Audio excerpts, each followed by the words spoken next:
이재용 부회장이 실형 선고를 받은 가운데 삼성전자 이사회 의장으로 경영을 책임지고 있던 권오현 부회장이 일선에서 물러납니다.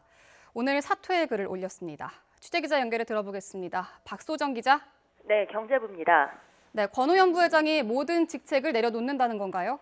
네, 그렇습니다. 삼성전자 권오현 부회장이 오늘 경영 일선에서 물러난다는 글을 공식적으로 올렸습니다. 반도체 사업을 총괄하는 사업 책임자에서 자진 사퇴함과 동시에 삼성전자 이사회 의장직도 임기가 끝나는 내년 3월까지만 수행하고 연임하지 않기로 했습니다. 이와 함께 겸직하고 있는 삼성디스플레이 대표이사직도 사임할 예정입니다. 권 부회장은 사퇴는 이미 오래전부터 고민해왔던 것이고 더 미룰 수 없다고 판단했다고 밝혔습니다.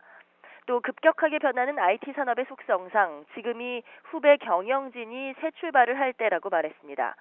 삼성전자가 엄중한 상황에 처한 지금 다행히 최고의 실적을 내는 건 과거에 이루어진 투자의 결실일 뿐이라면서 자신의 사퇴가 어려운 상황을 이겨내고 혁신의 계기가 되기를 바란다고도 덧붙였습니다. 현재 실형을 선고받고 수감돼 있는 총수 이재용 부회장을 포함한 이사진에게 사퇴 결심을 전할 계획이며 후임자도 추천하겠다고 언급을 했습니다.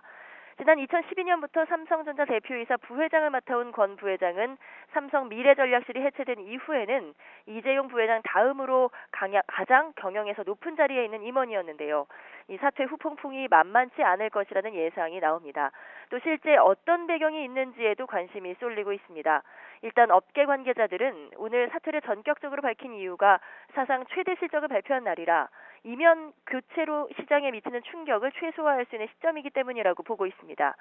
또 후임자가 어떻게 정해지느냐에 따라 그 정확한 의도를 짚어볼 수 있을 것으로도 보고 있습니다. 총수의 결단 없이 사퇴를 전격적으로 밝혔겠느냐는 추측도 있는데요.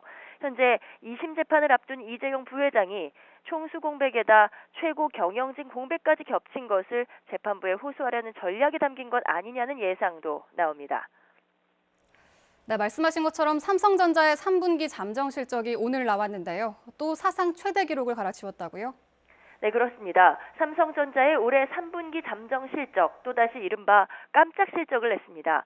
삼성전자는 오늘 3분기 잠정 영업이익을 14조 5천억 원이라고 공시했습니다. 지난 2분기 영업이익이 14조 700억 원으로 사상 최대를 기록했는데 이를 다시 뛰어넘은 수치입니다. 지난해 같은 분기 영업이익 5조 2천억 원과 비교하면 무려 178%, 179%, 3배 가까이 증가한 실적입니다. 증권업계에서 앞서 예상했던 실적 전망치가 평균 14조 3, 4천억 원이었는데요. 이 예상치도 웃돌았습니다. 그리고 3분기 잠정 매출은 62조 원입니다. 역시 지난 2분기 61조 원보다 1조 원이 더 늘었고 지난해 같은 분기 47조 8천억 원과 비교를 하면 30%가량 증가했습니다. 전자업계는 이런 깜짝 실적을 낸 이유가 반도체 사업의 호황이 이어진 데다 하반기에 새로 출시한 삼성의 전략 스마트폰 갤럭시 노트 8 판매도 순조롭게 이어지고 있는 덕분이라고 보고 있습니다.